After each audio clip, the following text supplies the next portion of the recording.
ഇന്ന് നമ്മൾ 2 യൂണിറ്റ്സ് ആണ് പഠിക്കുന്നത്. യൂണിറ്റ് 5ഉം യൂണിറ്റ് 6ഉം. 5-ല് സ്റ്റേറ്റ് ഓട്ടോണമിനെ പറ്റിയാണ് പഠിക്കുന്നത്.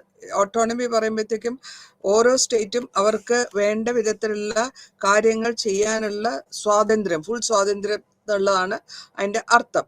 അപ്പൊ ഇവിടെ നമ്മൾ നേരത്തെ പഠിച്ചു സെൻട്രറും സ്റ്റേറ്റും. സെൻട്രാണ് കൺട്രോൾ ചെയ്യുന്നത്. ആ സ്റ്റേറ്റും അവരുടെ ഏരിയയിലത്തെ മാത്രം കൺട്രോൾ ചെയ്യുന്നു. ഇതിനെ നമ്മൾ ഡിവിഷൻ ഓഫ് പവേഴ്സ് എന്നാണ് നേരത്തെ പറഞ്ഞത്. അപ്പൊ അങ്ങനെ വരുമ്പോൾ ആ അറേഞ്ച്മെന്റിന്റെ കൂടെ നമ്മൾ മെയിൻ ആയിട്ട് 3 ഓർഗനെ പറ്റി പറഞ്ഞിരുന്നു. അതായത് സ്റ്റേറ്റ് ലെവൽ ആയാലും ശരി, സെൻട്രൽ ലെവൽ ആയാലും ശരി, എക്സിക്യൂട്ടീവ്, ജുഡീഷ്യറി ആൻഡ് ലെജിസ്ലേച്ചർ. ഇതിനെയാണ് സെപ്പറേഷൻ ഓഫ് പവേഴ്സ് എന്ന് പറയാം. കോൺസ്റ്റിറ്റ്യൂഷൻ ഓഫ് ഇന്ത്യയിൽ ഈ ഡിവിഷന് അല്ലെങ്കിൽ സ്റ്റേറ്റിന് ഡിഫൈൻ ചെയ്തിട്ടുള്ളത് 3 ലിസ്റ്റിൽ കൂടിയാണ്. ഒന്നാമത്തത് യൂണിയൻ ലിസ്റ്റ്, രണ്ടാമത്തത് സ്റ്റേറ്റ് ലിസ്റ്റ്, മൂന്നാമത്തത് കൺകറന്റ് ലിസ്റ്റ്. അപ്പൊ ഇത് നമ്മൾ നേരത്തെ പറഞ്ഞു തന്നിട്ടുള്ള കാര്യങ്ങൾ തന്നെയാണ്. അപ്പോൾ ഈ സ്റ്റേറ്റിന്റെ ഓട്ടോണമി എന്ന് പറയുമ്പോൾ ഇവിടെ അതോറിറ്റിയാണ്, അവരുടെ പവറും അവരുടെ അതോറിറ്റിയും. ആ സ്റ്റേറ്റിന് ഒരു മെമ്പർ ഓഫ് ഇന്ത്യൻ യൂണിയന്റെ എക്സിക്യൂട്ട് ചെയ്യാനും അവർ ഡിസൈഡ് ചെയ്യാനും ഇൻഡിപെൻഡന്റ് ആയിട്ടുള്ള സർട്ടൻ ഫങ്ഷൻസ് കോൺസ്റ്റിറ്റ്യൂഷനിൽ പറഞ്ഞിട്ടുള്ള മാതിരിയുള്ള ഇൻഡിപെൻഡന്റ് ഫംഗ്ഷനെയാണ് നമ്മളിവിടെ പരാമർശിക്കുന്നത്. ഇതിൽ കൂടെ വരുമ്പോൾ നോൺ ഇന്റർഫിയറൻസ് എന്നുള്ള ലെവലില്, അതായത് ഡേ ടു ഡേ അഫയേഴ്സിൽ സെൻട്രൽ ഗവൺമെന്റ് സ്റ്റേറ്റ് ഗവൺമെന്റിന്റെ പ്രവർത്തികളിൽ തലയിടാണ്ടിരിക്കാനുള്ള ഒരു ഉപാധിയാണിത്. അപ്പോൾ മേജർ ഡിസിഷൻസ് ഒക്കെ സ്റ്റേറ്റിൽ ചെയ്യാനും സെവൻത്ത് ഷെഡ്യൂൾ ഓഫ് ഇന്ത്യയിൽ പറഞ്ഞിട്ടുള്ള മാതിരി ചെയ്യാനുമാണ് അവർ ശ്രമിക്കുന്നത്. ഇപ്പൊ ഇന്ത്യയുടെ ഓട്ടോണമി അല്ലെ ഇന്ത്യൻ ഫെഡറലിസത്തില് ഓട്ടോണമി എന്ന് പറയുമ്പോഴത്തേക്ക് തന്നെ ഓരോ ഡിഫറെന്റ് സ്റ്റേറ്റും അതേമാതിരി അവരുടെ സബ് റീജിയനും ഫണ്ടമെന്റൽ പ്രോബ്ലംസ് ഉണ്ടാവും. ഈ അൺഈവനെസ് അല്ലെങ്കിൽ ഈ കോൺഷ്യസ് ആയിട്ടുള്ള സ്റ്റേറ്റ്സ് എത്രത്തോളം ചിലതൊക്കെ ലെസ് ഡെവലപ്ഡ് ആയിരിക്കും. അപ്പൊ അവരുടെ ബിലീഫ് അനുസരിച്ചും അവരുടെ ബാക്ക്വേർഡ്നെസ് അനുസരിച്ചും ഡിസ്ക്രിമിനേഷൻ ചെയ്താണ് സെൻട്രൽ നോക്കുന്നത്. ഈ കാലഘട്ടത്തിൽ പൊളിറ്റിക്കൽ ലീഡേഴ്സും ആക്ടിവിസ്റ്റും അതേമാതിരി സിവിൽ സൊസൈറ്റി ഓർഗനൈസേഷൻസ് ഒക്കെ ഉദ്ദേശിക്കുന്നത് ഓട്ടോണമി ടു ഗവേൺ ദെംസെൽസ്, അവർക്ക് സ്വന്തമായിട്ട് ചെയ്യാനും ഉള്ള സ്വാതന്ത്ര്യം. അപ്പൊ അങ്ങനെ ആ ഡിമാൻഡ് വന്നപ്പോഴത്തേക്കും കൺട്രോൾ, ഇവരുടെ റിസോഴ്സ് കൺട്രോൾ വരും, ഡെവലപ്മെന്റ് കൺട്രോൾ വരും. ഈ സ്പെഷ്യൽ കാറ്റഗറി വരുമ്പോൾ ഡിസഡ്വാൻറ്റേജ് ഉണ്ട്.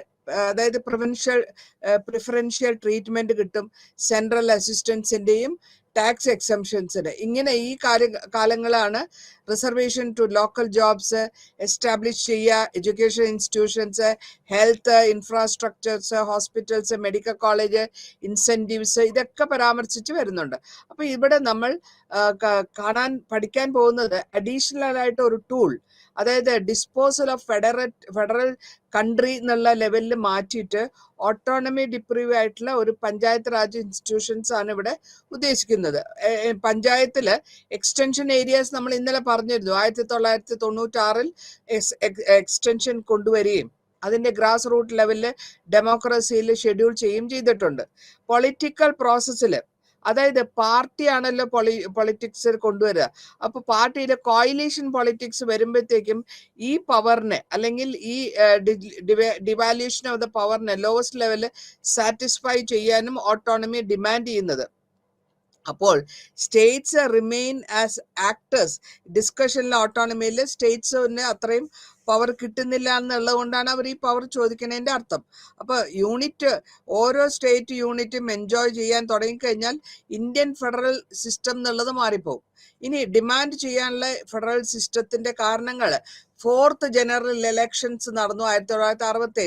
സ്റ്റേറ്റും സെൻട്രൽ റിലേഷൻസിലും ഈ കോൺഗ്രസ് പാർട്ടി ആയിരുന്നു റൂളിംഗ് പാർട്ടി സ്റ്റേറ്റില്, അതേമാതിരി സെൻട്രലിൽ. അപ്പൊ ഈ കാലഘട്ടത്തിൽ ഈ ഇലക്ഷനിൽ ഒരു ടേണിംഗ് പോയിന്റ് ആണ് ഉണ്ടാകുന്നത്. ടേണിംഗ് പോയിന്റിൽ എന്താന്ന് വെച്ച് കഴിഞ്ഞാല് ഈ ഗവൺമെന്റ്, അതായത് കോൺഗ്രസ് പാർട്ടി 9 സ്റ്റേറ്റ്സിലാണ് തോറ്റുപോകുന്നത് അല്ലെങ്കിൽ കുറഞ്ഞു പോകുന്നത്. അപ്പൊ അങ്ങനെ വരുമ്പോൾ അവരുടെ ലോക്സഭയിലുള്ള മെമ്പർഷിപ്പും കോൺഗ്രസിന്റെ മെമ്പർഷിപ്പും കൺസിഡറബിളി ആയിട്ട് അത് റെഡ്യൂസ് ആവും. അപ്പൊ ഇങ്ങനൊരു ഡെവലപ്മെന്റ് കൊണ്ടുവന്നു കഴിഞ്ഞപ്പോൾ ഈ ഓട്ടോണമി ഡിമാൻഡ് ഓരോ റീജിയണൽ പാർട്ടീസും പവറിലേക്ക് വരാനും അവരുടെ കാര്യങ്ങൾ സ്വന്തം ചെയ്യാനും അവർ ഡിമാൻഡ് ചെയ്യാൻ തുടങ്ങി. അപ്പൊ ഈ ഫെഡറൽ സ്കീം എന്നുള്ളതിനെ മാറ്റിയിട്ട് അപ്രീഷിയേറ്റ് ചെയ്ത് വരുമ്പോഴത്തേക്കും പ്രോബ്ലംസ് സ്റ്റേറ്റ്സിൽ വരും. മാക്സിമം ഓട്ടോണമി സ്റ്റേറ്റ് ഡിമാൻഡ് ചെയ്ത് വരുന്നത് അവരുടെ ഗ്രോത്തിനും ഡെവലപ്മെന്റിനും സ്റ്റേറ്റിനുള്ള ഡെവലപ്മെന്റിനും വേണ്ടിയിട്ടാണ്. 1970-ലും 90-ലും സെന്ററിന് ഇത് വലിയൊരു റീജിയണൽ പാർട്ടീസിന്റെ കോalition പൊളിറ്റിക്സ് ആയിട്ടാണ് തോന്നിയിട്ടുള്ളത്. അപ്പോ ഈ ഓട്ടോണമി റിമെയിൻസ് ഇന്ത്യൻ ഫെഡറലിസത്തിന് ഒരു ഇഷ്യൂ ആയിട്ട് അത് നിൽക്കുന്നുള്ളത് മനസ്സിലാക്കുകയും അതിന് ലേറ്റർ ഓൺ നമുക്ക് ആലോചിക്കാം, സബ്സെക്ഷൻ ആയിട്ട് വെക്കാന്നുള്ള റീജിയണൽ പൊളിറ്റിക്സ് പാർട്ടീസിൽ വരുന്നു. നമ്മൾ ഇവിടെ ആദ്യം പരാമർശിക്കാൻ പോകുന്നത് ദ്രാവിഡ മുന്നേറ്റ കഴകം, അതായത് DMK ഗവൺമെന്റ് എന്ന് പറയുന്നത് തമിഴ്നാട്ടില് രാജ്മന്നാർ കമ്മിറ്റിയാണ് അത് ഫോളോ ചെയ്യുന്നത്. ഈ റീജിയണൽ പാർട്ടീസില് DMK തമിഴ്നാട്ടില് കമ്പൈനിങ് തമിഴ് ലിംഗ്വിസ്റ്റിക്സ് എന്നുള്ള കൾച്ചറൽ നാഷണലിസം, അവരുടെ ഉദ്ദേശം സ്ട്രോങ് ആയ ഒരു ഓട്ടോണമി വേണം. അപ്പോൾ 1960-ൽ DMK ക്യാമ്പയിൻ ചെയ്യാണ് ഇൻഡിപെൻഡന്റ് സ്റ്റേറ്റ് ഓഫ് തമിഴ്നാടു എന്നുള്ളത്. അപ്പൊ ഈ തമിഴ്നാടു ഇൻഡിപെൻഡന്റ് സ്റ്റേറ്റ് ഇൻക്ലൂഡ് ചെയ്ത് അവര് ഡിമാൻഡ് ചെയ്ത് വരുന്നത് സെപ്പറേറ്റ് ആയിട്ട് ദ്രാവിഡ നാട് എന്നാണ് പറയുന്നത്. ദ്രാവിഡ് നാട്. അപ്പൊ ഇതില് തമിഴ്നാടു, ആന്ധ്ര, കേരള, കർണാടക ഇതെല്ലാം കൂടെ ചേർത്തിട്ട് ഒരു നേഷന്റെ ഇന്റഗ്രിറ്റിനെ ഇത് ക്വസ്റ്റ്യനിങ് വരും ഇങ്ങനെ കൊടുക്കുകയാണെങ്കിൽ. അപ്പോൾ ഇൻക്രീസിങ് ഈ ഇവിടെ സെപ്പറേറ്റ് ടെൻഡൻസികൾ കൂടുതൽ വന്നുകൊണ്ടിരിക്കുകയാണ്. 16ാമത്തെ കോൺസ്റ്റിറ്റ്യൂഷണൽ അമെൻമെന്റിൽ അനുസരിച്ചിട്ടാണ് അവർ പറയുന്നത്. ആ ബില്ല് അവസാന ആക്ട് ആയിട്ട് വരുന്നു. ഈ ഗവൺമെന്റ്, യൂണിയൻ ഗവൺമെന്റ് ഇനീഷ്യേറ്റ് ചെയ്ത 16ാമത്തെ കോൺസ്റ്റിറ്റ്യൂഷണൽ അമെൻമെന്റ്, അതായത് ഈ സെപ്പറേറ്റ് ടെൻഡൻസിയൊക്കെ ഒന്ന് കട്ട് ഡൗൺ ചെയ്യാനായിട്ട്. അപ്പൊ അതിന് ആ ബില്ലിന്റെ പേരാണ് ആന്റി സെക്ഷൻ ബിൽ. ഇതിൽ കൂടെ അവർ ഉദ്ദേശിക്കുന്നത് ഇന്ത്യയുടെ സോവർണിറ്റി, ടെറിട്ടോറിയൽ ഇന്റഗ്രിറ്റി മെയിൻറ്റെയിൻ ചെയ്തു പോകണം. അപ്പോൾ ഇങ്ങനെ ഓരോ സ്റ്റേറ്റും ഇങ്ങനെ സെപ്പറേറ്റ് ഐഡന്റിറ്റി ചോദിച്ചു കഴിഞ്ഞാൽ അവസാനം ഇന്ത്യ ഒന്നുമില്ലാണ്ടായി പോകും. അപ്പൊ അതുകൊണ്ട് അതിനെ കൺട്രോൾ ചെയ്യാനാണ് ഈ അമെൻമെന്റ് ഉണ്ടാക്കുന്നത്. 1969-ൽ ഗവൺമെന്റ് ഓഫ് തമിഴ്നാട് പിന്നെയും DMK ജോയിൻ ചെയ്ത് ഒരു കമ്മിറ്റി ഉണ്ടാക്കി. ആ കമ്മിറ്റിയുടെ പേരാണ്, ചെയർമാൻ ആയിരുന്നു വി രാജ് മന്നാർ കമ്മിറ്റി. ഈ കമ്മിറ്റിയിൽ കൂടെ എന്താ ഉദ്ദേശിക്കുന്നത് വെച്ചാല് സെന്റർ സ്റ്റേറ്റ് റിലേഷൻ, അതേമാതിരി സജഷൻ ചെയ്യണം കോൺസ്റ്റിറ്റ്യൂഷണൽ അമെൻമെന്റ്സ് എന്തൊക്കെ കൊണ്ടുവരാം, എന്തിനു വേണ്ടിയിട്ട്, to secure greater autonomy to the states. ഇതാണ് കമ്മീഷന്റെ ജോബ്. അപ്പൊ ഈ കമ്മിറ്റിയില് മെമ്പേഴ്സ് ആയിട്ട് വേറെ വരുന്ന മെമ്പേഴ്സ് ആണ് ലക്ഷ്മണസ്വാമി മുതലിയാരും P. ചന്ദ്ര റെഡ്ഡിയും. ഇവരെ റെക്കമെൻഡേഷൻസ് എഴുതിയിട്ട് ആർട്ടിക്കിൾ 355 ഡെസൊല്യൂഷൻ ചെയ്യാനുള്ള പ്ലാനിംഗ് കമ്മീഷൻ ഉണ്ടാക്കുകയും ആ ഫൈനാൻസ് കമ്മീഷനെ ഒരു പെർമനന്റ് ബോഡി ആയിട്ട് മാറ്റുകയും ചെയ്യുന്നു. അപ്പോൾ ട്രാൻസ്ഫറിങ് ചില സബ്ജക്ട്സ് സ്റ്റേറ്റ് ലിസ്റ്റിൽ നിന്ന് അതേമാതിരി യൂണിയൻ ലിസ്റ്റിൽ നിന്നും കൺകറന്റ് ലിസ്റ്റിൽ നിന്നും ചില സബ്ജക്ട്സ് മാറ്റണം എന്നുള്ള ഒരു അഭിപ്രായം. അപ്പോയിന്റിങ് ഹയർ പവർ കമ്മിറ്റി, അതായത് റീഡിസ്ട്രിബ്യൂഷൻ ചെയ്യാനായിട്ട് ഹൈ പവർ കമ്മിറ്റീനെ ഉണ്ടാക്കുക, അതിന് 3 ലിസ്റ്റ് ഉണ്ടാക്കുക. ഇനി അടുത്തതായിട്ട് നമ്മൾ പരാമർശിക്കാൻ പോകുന്നത് അക്കാലിദാലാണ്. അക്കാലിദാലിൽ വരുമ്പോൾ ആനന്ദ്പൂർ സാഹിബ് റെസൊല്യൂഷൻ എന്നാണ് അതിന് പേര് പറയുന്നത്. ഇത് ഇവിടെ ലീഡറായിട്ട് വരുന്നത് താരാ സിംഗ് ആണ്. സിഖ് പൊളിറ്റിക്കൽ റിലീജിയസ് ലീഡറായ താരാ സിംഗ് ആണ് വരുന്നത്. താരാ സിംഗ് ഓർഗനൈസ് ചെയ്തു ശിരോമണി ഗുരുദ്വാര പ്രബന്ധക് കമ്മിറ്റി. ഈ കമ്മിറ്റിയിൽ ലീഡർഷിപ്പ് താരാ സിംഗ്. അക്കാലിദാൽ ഡിമാൻഡ് ചെയ്തത് സെപ്പറേറ്റ് സ്റ്റേറ്റ് ഫോർ സിഖ് 1960-ൽ. ഈ അണ്ടർ ലീഡർഷിപ്പ് ഓഫ് സന്ത്വന്ത് സിംഗ് ഇവര് പഞ്ചാബ് സുബ എന്ന് പറഞ്ഞിട്ട്, സുബ എന്ന് പറഞ്ഞ സ്റ്റേറ്റ് എന്നാണ് അർത്ഥം. അതിൽ ഒരു സെപ്പറേറ്റ് സ്റ്റേറ്റ്, പഞ്ചാബി സംസാരിക്കുന്നവർക്ക്, ഇന്ത്യയിൽ പഞ്ചാബി സംസാരിക്കുന്ന ഒരു സ്റ്റേറ്റ്. അപ്പൊ ഇങ്ങനെ ഈ അവസാനം ഒരു ഡെത്ത്, അതായത് നിരാഹാര സമരം നടത്തുകയും ആ ഡിമാൻഡിനെ പഞ്ചാബ് സുബയെ കൊണ്ടിരിക്കുകയും ചെയ്യുന്നു. അപ്പൊ അതിന് ഫൈനലി സെൻട്രൽ ഗവൺമെന്റ് ഇത് ആക്സെപ്റ്റ് ചെയ്ത് കൊടുക്കുന്നുണ്ട്. എന്നാലും ഇവർക്ക് ഇത് ആക്സെപ്റ്റ് കിട്ടിയിട്ടും അതിനെപ്പറ്റി അവർക്ക് സാറ്റിസ്ഫൈഡ് ആവുന്നില്ല. പിന്നെയും ഡിമാൻഡ് വരികയാണ്. ഈ ഡിമാൻഡ് വരുമ്പോഴത്തേക്കും അകാലിദാൽ പിന്നെ ഒരു റെസൊല്യൂഷൻ കൊണ്ടുവരാനായിട്ട് ഒരു ബട്ടാല കോൺഫറൻസ് നടത്തുന്നു 1968-ൽ. അതിനുശേഷം ഒക്ടോബറിൽ 1973-ൽ അക്കാലിദാൽ ഒരു അഡോപ്ഷൻ ചെയ്യാണ് റെസൊല്യൂഷൻ. അതായത് റിലീജിയസ് ആയിട്ടും പൊളിറ്റിക്കൽ ഡിമാൻഡ്സും ആനന്ദപൂർ സാഹിബിന്റെ അവിടെ വെച്ചിട്ട്, അല്ലെങ്കിൽ അനന്തപൂർ സാഹിബ് റെസൊല്യൂഷൻ എന്ന പേരിൽ അവർ ഡിമാൻഡ് ചെയ്യാണ് സെന്ററോട് റെസ്ട്രിക്ട് ചെയ്യുന്നത് ഏരിയയാണ് only to defense, foreign affairs, communications, currency, etc. ബാക്കിയുള്ള എൻറ്റയർ പവേഴ്സ് അവരുടേതായ അതാത് സ്റ്റേറ്റിൽ കൊടുക്കണം എന്നുള്ള ഒരു റെസൊല്യൂഷനാണ് ഈ അനന്തപൂർ സാഹബ് റെസൊല്യൂഷൻ കൊണ്ടുവരുന്നത്. അക്കാലിദാൽ ലീഡറായ ഗുർനാം സിംഗ് ഈ റെസൊല്യൂഷൻ മൂവ് ചെയ്യുകയും ആ സമയത്ത് ചീഫ്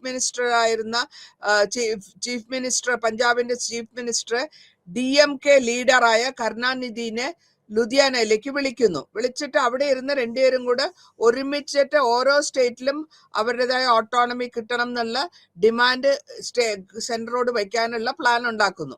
ഇനി അടുത്തതായിട്ട് വരുന്നത് നമുക്ക് വെസ്റ്റ് ബംഗാൾ മെമ്മോറാണ്ടമാണ്. ഈ വെസ്റ്റ് ബംഗാൾ മെമ്മോറാണ്ടത്തില് 1977 ഇവിടെയും കാണുന്നത് റീഅറേഞ്ച്മെന്റ് ആണ്. സ്റ്റേറ്റും സെൻട്രൽ റിലേഷനും സബ്ജക്ട് ചെയ്തിട്ടുള്ള കൺസിഡറേഷനിലേക്ക് റീഅറേഞ്ച് ചെയ്യണം. ഇവിടെ എൻക്രോച്ച്മെന്റ് ഓഫ് പവേഴ്സിന്റെ സ്റ്റേറ്റില് സ്റ്റേറ്റിന്റെ ഓട്ടോണമി പതുക്കെ കൊണ്ടിരിക്കാനാണ് അവർ ഉദ്ദേശിക്കുന്നത്. വെസ്റ്റ് ബംഗാൾ മെമ്മോറാണ്ടം സ്റ്റാർട്ട് ചെയ്തത് ആർട്ടിക്കിൾ 356 കോൺസ്റ്റിറ്റ്യൂഷനില് ആന്റി ഫെഡറൽ ഇൻസ്ട്രുമെന്റിനെയും അതേമാതിരി അണ്ടർമൈൻ ചെയ്ത് ഫെഡറൽ സിസ്റ്റത്തിനെ അണ്ടർമൈൻ ചെയ്യുക, അതിനുശേഷം സ്റ്റേറ്റിന് ഓട്ടോണമി വേണമെന്നുള്ള ഡിമാൻഡ്.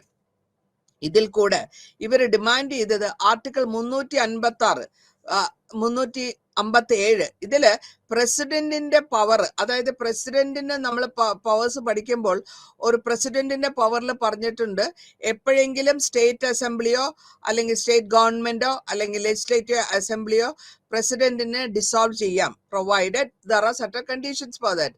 അതുണ്ടെങ്കിൽ അപ്പൊ അങ്ങനെ വരുമ്പോൾ ഇവരുടെ ഡിമാൻഡ് അത് ഡിലീറ്റ് ചെയ്യണം, ഈ പ്രസിഡന്റിന്റെ ആ പവറിനെ ഡിലീറ്റ് ചെയ്യണം.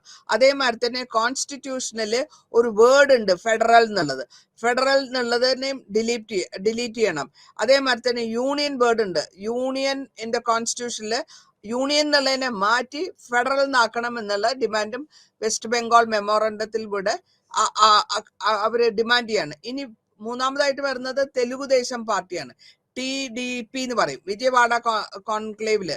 അവിടെ തെലുഗുദേശം സൊസൈറ്റി അല്ലെങ്കിൽ പാർട്ടി 1983 ഇലക്ഷൻസ് നടത്തുന്നു. അത് സക്സീഡ് ചെയ്ത് കോൺഗ്രസിന്റെ കൺട്രോളോടുകൂടി അവര് അത് പാസ്സാവുന്നു. പിന്നെ തെലുഗുദേശം പാർട്ടി ഫൗണ്ട് ചെയ്തത് 29 മാർച്ച് 1982 NT രാമറാവു, അത് ഫിലിം സ്റ്റാർ ആയിരുന്നു, തെലുഗു ഫിലിം സ്റ്റാർ. രാമകൃഷ്ണന്റെ രൂപം അല്ലെങ്കിൽ പല പല ദൈവത്തിന്റെ റോളുകളൊക്കെ ആക്ട് ചെയ്തിട്ടുള്ളതാണ് NT രാമറാവു. ഈ NT രാമറാവുവിന്റെ ഈ ദൈവത്തിന്റെ പ്രതിച്ഛായ വരുമ്പോൾ അതുകൊണ്ടാണ് ഇലക്ഷനിൽ വളരെ ഈസി ആയിട്ട് പുള്ളി ജയിച്ചു വരികയും ചെയ്തു. ഇനി TDP സ്ട്രെച്ച് ചെയ്തത് എന്താന്ന് വെച്ചാല് ഫൈനാൻഷ്യൽ ഡീസെൻട്രലൈസേഷൻ, അതായത് സ്റ്റേറ്റ് ഓട്ടോണമി വരുമ്പോൾ ഈ ഫൈനാൻഷ്യൽ കാര്യങ്ങളിലും ഡീസെൻട്രലൈസേഷൻ വരണമെന്ന് അയക്കുന്നു. പിന്നത്തെ അവരുടെ ഡിമാൻഡ് അബോളിഷൻ ചെയ്യുക, അതായത് ഗവർണറിനുള്ള പോസ്റ്റിനെ മാറ്റിക്കളയുക, അത് വേണ്ട.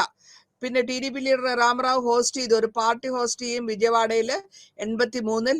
ഈ എല്ലാ പാർട്ടിയൊക്കെ ഇതേ ഡിമാൻഡുള്ള എല്ലാവരും കൂടെ ജോയിൻ ചെയ്യും.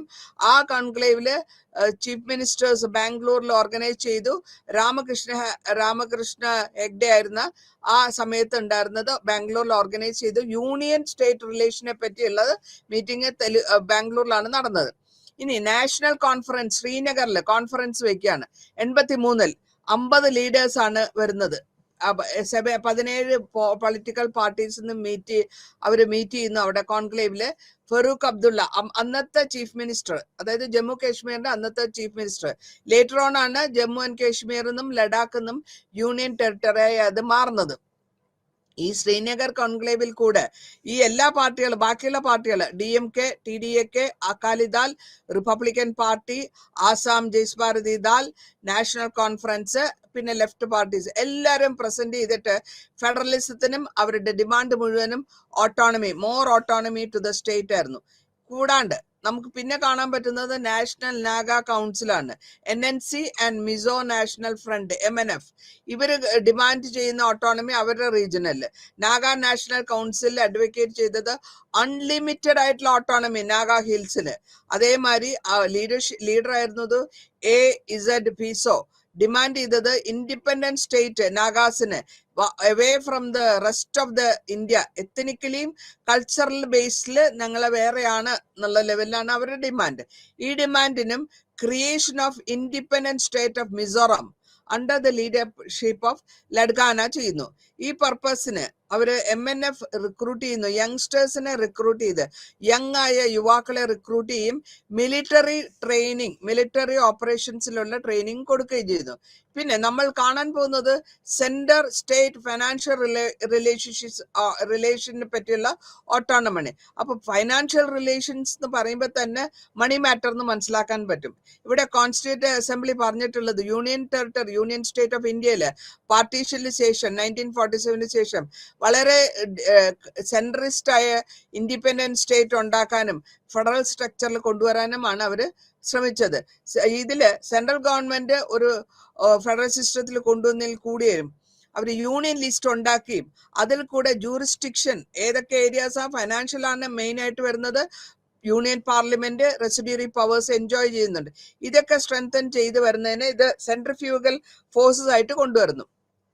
ഇതിൽ കൂടാതെ നമുക്ക് കാണാൻ പറ്റും എക്കണോമിക് കോൺസിക്വൻസസ് എന്നുള്ള ലെവലില് ഡിപ്പെൻഡ് ചെയ്യുന്നത് സ്റ്റേറ്റ് യൂണിയൻ ഗവൺമെന്റ് ആണ്. അതേമാതിരി റൊണാൾഡ് വാട്ട് 1996 എക്സ്പ്ലെയിൻ ചെയ്തു ടെറിട്ടോറിയൽ സോഷ്യൽ ഡൈവേഴ്സിറ്റി. അതേമാതിരി ഗ്രേറ്റ് ടെൻഡൻസി, ഫ്രാഗ്മെന്റേഷനിലുള്ള ഈ ടെൻഡൻസി സൈമൾട്ടേനിയസ്ലി ഇന്ത്യയിൽ കൂടി കൊണ്ടിരിക്കുന്നു എന്ന് പുള്ളി പറയുകയും ചെയ്തു. അതിന്റെ കാരണം സ്ട്രോങ് ഫെഡറൽ ഗവൺമെന്റിന്റെ അതോറിറ്റിയും ഓവർടേൺ സസംഷൻ അറ്റംപ്റ്റ്. അപ്പൊ യൂണിയൻ ലിസ്റ്റ് എന്താ ചെയ്ത് കൂടുതൽ പവേഴ്സും സബ്ജക്ട്സും ഫിനാൻഷ്യൽ മാറ്റേഴ്സ് സ്റ്റേറ്റിന്റെ കാട്ടിലും യൂണിയൻ ലിസ്റ്റിലേക്ക് വെച്ചു. ഇതിൽ പറഞ്ഞിട്ടുള്ള മാതിരി സ്റ്റേറ്റ് ലിസ്റ്റിലും കൺകറന്റ് ലിസ്റ്റിലും സഫീഷ്യന്റ് ആയിട്ടുള്ള ഇൻസഫീഷ്യന്റ് ആയിട്ടുള്ള അല്ലെങ്കിൽ പണവിഷമായ റിസോഴ്സസ് കമ്പയറിംഗ് വിത്ത് സെന്ററിൽ കുറച്ചാണ് വന്നത്. ഇതിൽ ഈ റെസിഡ്യൂറി പവേഴ്സ് സെൻട്രലിലെ കൺട്രോളിൽ ഇരുന്നാൽ മാത്രമേ കൺട്രോൾ ചെയ്യാൻ പറ്റുള്ളൂ. കോൺസിക്വന്റ്ലി ഇവിടെ ലാൻഡ് റവന്യൂ റിസോഴ്സസും ലാർജ് ആയിട്ടുള്ള ഡിപ്പെൻഡന്റ്, അതായത് സെൻട്രലിനോട് ഡിപ്പെൻഡ് ചെയ്യേണ്ടുള്ള പോളിസികൾ അവർ റിക്വസ്റ്റ് ചെയ്യാണ്. പിന്നെ party ruling, central party government, central government popularise ചെയ്തത് സ്റ്റേറ്റ് ലെവലിലും യൂസിങ് പബ്ലിക് പോളിസിയാണ്. പബ്ലിക് പോളിസി എഫക്റ്റീവ് ആയിട്ട് നടത്തണമെങ്കിൽ പബ്ലിക്കിന്റെ കൺട്രോൾ, പബ്ലിക് പോളിസികൾ സെൻട്രൽ ഗവൺമെന്റ് കൊണ്ടുവരണം, യൂട്ടിലൈസ് ചെയ്യണം. ആ ഫൈനാൻഷ്യൽ റിസോഴ്സസും ഇൻഫ്ലുവൻസ് ചെയ്യാനും വോട്ടേഴ്സിനെ ഇൻഫ്ലുവൻസ് ചെയ്യാനും എന്തെങ്കിലും ആക്ഷൻസ് എക്സിക്യൂട്ടീവ് ചെയ്യാനും സ്റ്റേറ്റ് ലെവലിൽ ചെയ്യാനും അവർക്ക് അധികാരം കിട്ടുന്നു. അപ്പോൾ ഈ ഡിഫറൻസ് അല്ലെങ്കിൽ ഈ വ്യത്യാസം ഇവർക്ക് ഡിമാൻഡ് ഓഫ് ഓട്ടോണമി കൂടി വരികയാണ്. മാത്രമല്ല പല കമ്മിറ്റികളും കമ്മീഷൻസും ഉണ്ടാക്കുകയും അതിൽ കൂടി സ്റ്റേറ്റ് ഓട്ടോണമിയും അതിന്റെ സെൻട്രൽ സ്റ്റേറ്റ് റിലേഷനെ പറ്റിയും അവർ കണ്ടിന്യൂസ് ആയിട്ട് ഡിമാൻഡ് ചെയ്തുകൊണ്ടേയിരിക്കുന്നു. ഡിമാൻഡ് അത് പിന്നെ നമ്മൾ കാണുന്നത് പൊളിറ്റിക്കൽ പാർട്ടീസിന്റെ ഡിമാൻഡാണ്. ഈ റീജിയണൽ പാർട്ടീസിന്റെ ഡിമാൻഡ് വഴി ഡിഫറൻസസ് ഉണ്ട്. Cultural and economic, social and political കണ്ടീഷൻസിന്റെ റീജിയൻ വൈസ് ഡിഫറൻസ് ഉണ്ട്. അപ്പൊ അതനുസരിച്ച് വരുമ്പോൾ ഈ relationship between the centre and the സ്റ്റേറ്റിന് കുറഞ്ഞു വരും. ഈ പബ്ലിക് വർക്കിന്റെ politics, socially marginalised main stream in politics ആരാണ്? പെസന്റ് പൊളിറ്റിക്കൽ കൺട്രോൾ അല്ലെങ്കിൽ പെസന്റ് കൺട്രോൾ ചെയ്യുന്ന പൊളിറ്റിക്സ്, പൊളിറ്റിക്കൽ ഓട്ടോണമി. ഓരോ റീജിയനും ഓരോ സ്റ്റേറ്റിനും ഇവര് തിരിച്ച് ഇത് തന്നെയാണ് ചോദിച്ചുകൊണ്ടിരിക്കുന്നത്. കാരണം അവിടുത്തെ നാച്ചുറൽ റിസോഴ്സസ് അവർക്ക് യൂട്ടിലൈസ് ചെയ്യാൻ പറ്റും. ഈ മൂവ്മെന്റ് ഒക്കെ ഡിമാൻഡ് ചെയ്ത് വരുമ്പോൾ ട്രൈബ് എന്ന് പറയുന്ന മലമുകളിൽ ഹിൽ ഡ്വെല്ലിംഗ് എന്ന് പറയും നമ്മൾ അതിനെ, ഹിൽ ഡ്വെല്ലിംഗ് കമ്മ്യൂണിറ്റീസ് എന്നാണ് അതിനെ പറയാറ്. അവർക്കും അതേമാതിരി വില്ലേജ് ഓട്ടോണമിയും വില്ലേജ് അഡ്മിനിസ്ട്രേഷനും കസ്റ്റമറി പ്രാക്ടീസ് ഒക്കെ ഇവരുടെ കയ്യിൽ വരും.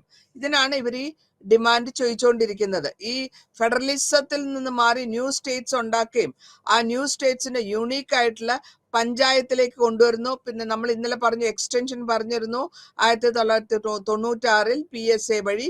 അപ്പൊ അങ്ങനെ ഈ സ്റ്റേറ്റിന്റെ കൺസേൺ എല്ലാ സ്റ്റേറ്റ്സിന്റെയും അവരുടെ ലാൻഡ് കൺട്രോൾ ചെയ്യാനും ഫോറസ്റ്റ് ഒക്കെ നാച്ചുറൽ റിസോഴ്സ് ആണ്, അത് കൺട്രോൾ ചെയ്യാനുള്ള ഒരു ഉദ്ദേശമുണ്ട്. ഇവിടെ സ്റ്റേറ്റില് സാധാരണമായിട്ട് വലിയ വലിയ കോർപ്പറേഷൻസ് ഉണ്ടാവും. ഈ കോർപ്പറേഷൻസ് സാധാരണ പൊളിറ്റിക്കൽ എലൈറ്റിനെ സപ്പോർട്ട് ചെയ്യുന്നവരാണ്. അപ്പൊ അങ്ങനെ വരുമ്പോൾ സ്റ്റേറ്റ് ലെവലിൽ ഇൻവോൾവ് ചെയ്യുന്ന വലിയ ഡിമാൻഡ് വലിയ ബിസിനസ് നടത്താനും ബിസിനസ് മുഖാന്തരം ഡെവലപ്മെന്റ് റിലേറ്റഡ് ആക്ടിവിറ്റീസ് കൊണ്ടുവരാനാണ്. രണ്ടാമത്തെ കാര്യമാണെങ്കിൽ ഈ ക്യാപിറ്റലിസ്റ്റ് എക്കോണമി എന്ന് പറയും. അതായത് വലിയ ധനവാന്മാരുടെ എക്കോണമി പിന്നെയും ഇരട്ടിക്കാനുള്ള മെത്തേഡാണ് ക്യാപിറ്റലിസ്റ്റ് എക്കോണമി. അപ്പൊ ഇവിടെ ട്രഡീഷണൽ ആയിട്ടുള്ള എലൈറ്റ്സിനെ കൊണ്ടും ലാൻഡ് ലോർഡും റൂളിംഗ് ഗ്രൂപ്പും അതേമാതിരി തന്നെ മാർക്കറ്റ് കൺട്രോൾ ചെയ്യാനും ചാലഞ്ച് ചെയ്യാനും ഇവർക്ക് സാധിക്കും. 1967 political parties Akalis in Punjab, DMK in Tamil Nadu, Bharatiya Kranti in Uttar Pradesh, കുൽക്കാസ് in UP, Punjab and Haryana, ഇങ്ങനെ എല്ലാവരും കൂടി ഓട്ടോണമി മൂവ്മെന്റ്സിനെ കൂട്ടി അതായത് അവര് സെന്ററിനെ പ്രഷറൈസ് ചെയ്ത് വരികയാണ്. ഇവിടെ സിഗ്നിഫിക്കന്റ് ആയിട്ടുള്ള ഫാക്ടർ എന്ന റെസ്പോൺസിബിലിറ്റി പറയുമ്പോഴത്തേക്കും നമുക്ക് കാണാൻ പറ്റും, ഇവർ ഈ ലീഡിംഗ് ഗ്രൂപ്പിന് ഡെവലപ്മെന്റ് എന്ന സ്റ്റേറ്റ്സിന് ബാക്ക്വേർഡ് സ്റ്റേറ്റ്സിന് എല്ലാം കൂടെ ഒരു ബീമാരു സ്റ്റേറ്റ്സ് എന്നാണ് പറയാ. കാരണം അവരെ പുവർ കണ്ടീഷൻസും സ്റ്റേറ്റിന്റെയും മധ്യപ്രദേശിലെ പുവർ കണ്ടീഷനും ബീമാരു സ്റ്റേറ്റ് എന്ന് പറയുന്നു. ഇവിടെ ഉദ്ദേശം ആർഗ്യുമെന്റ് അവർ യൂസ് ചെയ്ത ആർഗ്യുമെന്റ് റിസോഴ്സ് കേഴ്സ് ആണ്. റിസോഴ്സ് കിട്ടുന്നില്ല എന്നുള്ള ആ കേഴ്സിനെയാണ് അവർ കോൺട്രഡിക്ടറി സിറ്റുവേഷൻ ആയിട്ട് ഉപയോഗിക്കുകയും, അതായത് അണ്ടർ പെർഫോമൻസിന് എക്കണോമിക് റിച്ച് ആയിട്ടുള്ള കൺട്രികളെ പറ്റിയും അവർ അഡ്വക്കേറ്റ് ചെയ്ത് പോകുന്നുണ്ട് ഫെഡറൽ അറേഞ്ച്മെന്റിന്. ഇനി ഇതില് ഒരു എക്സ്പാൻഷൻ മാർക്കറ്റ് എക്കോണമിയും ടെക്നിക്കൽ അഡ്വാൻസിനെയും മാർജിനലൈസ് ചെയ്തു വരുന്നതിനെ പറ്റിയും വീക്കായ ബീമാരു ഇൻട്രസ്റ്റ് റോ മെറ്റീരിയൽ പ്രൊഡ്യൂസിങ് ഏരിയയില് അവർ അൺപ്രൊട്ടക്റ്റീവ് ആയിട്ട് കിടക്കുകയാണ്. എഗെയിൻസ്റ്റ് പ്രൈവറ്റ് കോപ്പറേറ്റീവ്സിനുള്ള പ്രൊട്ടക്ഷനാണ് അവർ ചോദിക്കുന്നത്. അപ്പൊ അങ്ങനെ ഈ ഒബ്സർവേഷൻസ് വരെയും നമ്മൾക്ക് Jharkhand area autonomous council form ചെയ്യുന്നു. അതിൽ കൂടെ ബീഹാറിലെ ഗവൺമെന്റ് അവർ കൺട്രോൾ ചെയ്യുന്നു. ജാർഖണ്ഡിലെ റീജിയനില് ബീഹാറി റിമെയിൻഡ് അൺസാറ്റിസ്ഫാക്ഷൻ ഉണ്ട്, അവർക്ക് എപ്പോഴും സാറ്റിസ്ഫാക്ഷൻ കിട്ടുന്നില്ല. പക്ഷെ അവർ ഡിമാൻഡ് ചെയ്ത് പുതിയ സ്റ്റേറ്റ് ഉണ്ടാക്കാൻ വേണ്ടി ചോദിച്ചുകൊണ്ടിരിക്കുകയാണ്. ഇനി നമ്മൾ കാണുന്നത് plural societies and autonomy. Plural സൊസൈറ്റികൾ, ബാക്കിയുള്ള പലവിധത്തിലുള്ള സൊസൈറ്റികൾ ഓട്ടോണമിനെ പറ്റി വേണമെന്ന് പറയുന്നതാണ് നമ്മൾ പരാമർശിക്കാൻ പോകുന്നത്. ഇവിടെ അഡ്മിനിസ്ട്രേറ്റീവ് ചാലഞ്ച് ആണ് യൂണിയൻ ഗവൺമെന്റിന്റെ മുമ്പിൽ നിൽക്കുന്ന വലിയൊരു പ്രോബ്ലം. അക്കോമഡേറ്റീവ് അറേഞ്ച്മെന്റ്സ് ചെയ്യാനും അറേഞ്ച്മെന്റ്സിനെയൊക്കെ ഫോളോ ചെയ്ത് ഇന്ത്യൻ അക്കോമഡേറ്റ് ചെയ്ത് കൊണ്ടുവരിക, സ്റ്റേറ്റ് റീഓർഗനൈസേഷൻ കൊണ്ടുവരിക, ജോഗ്രാഫിക്കൽ ലൊക്കേഷൻ, പ്രൊവിൻഷ്യൽ ഓട്ടോണമി, ഇതൊക്കെ ഇതിൽ വരുന്നു. അപ്പൊ ഇങ്ങനെ ഓട്ടോണമി ഗ്രാന്റ് ചെയ്താൽ കംപ്ലീറ്റ്ലി ഇഫക്റ്റീവ് ആയിരിക്കുമോ എന്നുള്ള ഒരു സംശയം കൂടെ അവിടെയുണ്ട്. അതുകൊണ്ടാണ് ഈ ഗ്രൂപ്പ് റെസ്ട്രിക്ഷൻ ചെയ്തു വരുന്നതും, especially transition from country to സ്റ്റേറ്റും സ്റ്റേറ്റിൽ നിന്ന് നാച്ചുറൽ ഫ്രോണ്ടിയേഴ്സിലേക്കാണ് കൊണ്ടുവരുന്നത്. അവിടെ അങ്ങനെ വന്നപ്പോഴത്തേക്കും ഒരു പൊളിറ്റിക്കൽ ബൗണ്ടറീസും പൊളിറ്റിക്കൽ അൺറെസ്റ്റ് അവിടെ ഡെവലപ്പ് ആവുന്നു.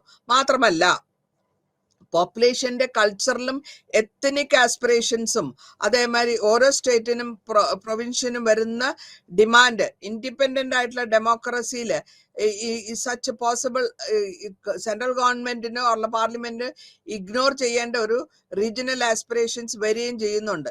അത് മാത്രമല്ല ഇവിടെ നമുക്ക് മനസ്സിലാക്കാൻ പറ്റുന്നത് ഈ ബ്രോഡനിങ് ഓഫ് ഡെമോക്രസിയും ഡെമോക്രാറ്റിക് അപ്പർജും ക്ലാസസിൽ റെക്കഗ്നേഷൻ ചെയ്തു വരുമ്പോൾ political history remained as A politics.